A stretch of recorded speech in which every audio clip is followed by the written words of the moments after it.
share the presentation of Biljana. Ah, I see. Wonderful. Yes, we can start. It's paradoxical that the retirement age is being discussed more and more often in Europe and is being set later and later. And at the same time, people over 60 are already over 50, as we heard from Peter de Sutter, are being classified as less capable. The next slide, please.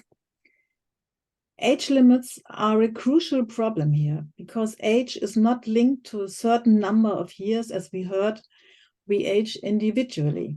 Incidentally, the higher the retirement age and the average age of a society, the higher the age limits are set. That's what we heard about Valentina Ludwig already, which shows once again how little meaningful these limits are.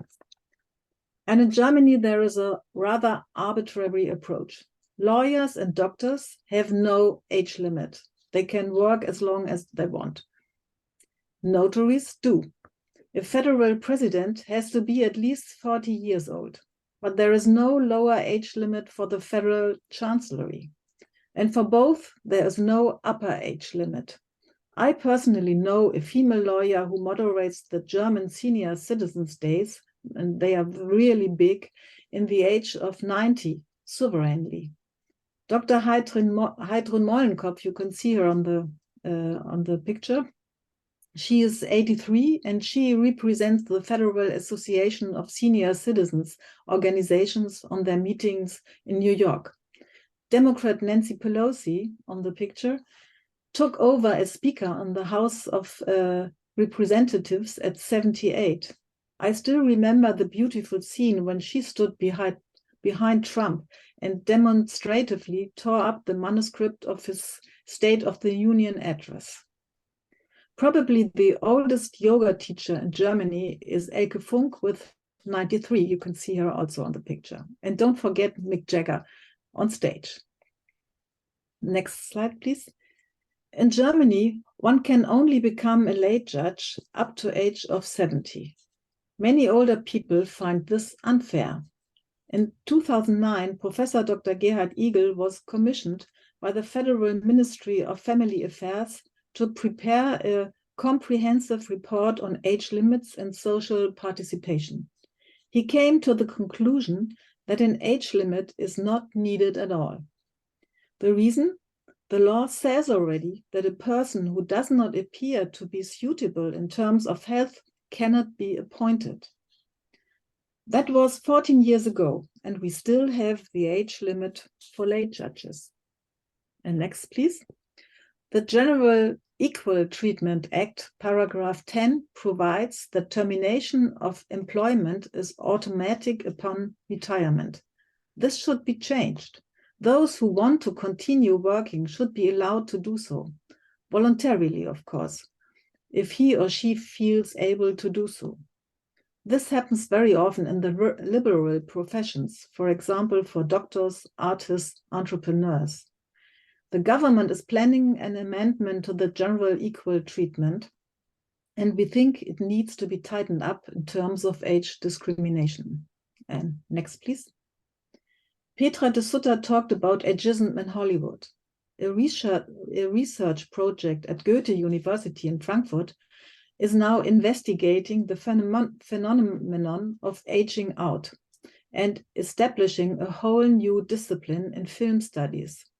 A Frankfurt film scientist studies the role and age images of actresses aged 60 to 80 in order to establish aging science in film studies. He believes that due to demographic changes in Europe, more older actresses are desired in European film, because at the moment, older actresses in particular are having a hard time in Germany, as it's the same thing as in Hollywood. Yes, and the next, please. And there is a lot more of age discrimination. Older people often do not receive any further training offers from their employers, and rarely receive job offers. But we can't afford that anymore in view of the labor shortage.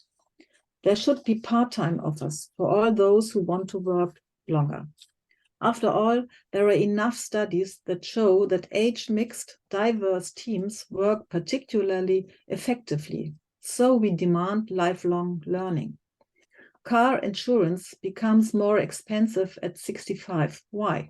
Insurance rates should be transparent and should be approved by the authorities. That was the case for a long time in Germany, but it has been abolished since 1995. Insurance premium increases are no longer comprehensible.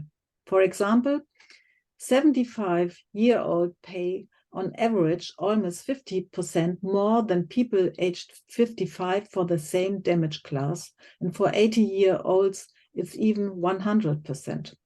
This cannot be justified by the accident rate of older people. Car rental contracts are no longer concluded. Credit for real estate is often not given because the EU Housing Credit Directive says that loans must be repaid within the statistical life expectancy. This is set at 75, but the banks always have the property as a counter value. These decisions are often algorithm-based and lead to age discrimination because they deny loans to people despite the existence of collateral. So that rule makes no sense. Irmgard will soon complete this point and tell us what happened in Austria. Older people are treated less often by doctors for depression, for example, because the illness is supposedly part of old age, which is not true. And a church organization in Hamburg has just declared that volunteering must stop at the age of 78. There was much protest against this announcement, but it's still there. Next, please. We need a UN Convention of the Rights of the Elderly to give older people a legal instrument to take action against age discrimination. It would be legally binding, like the Convention on the Rights of Persons with Disabilities, which has achieved a lot. And most importantly, we need to talk more about age and ageism.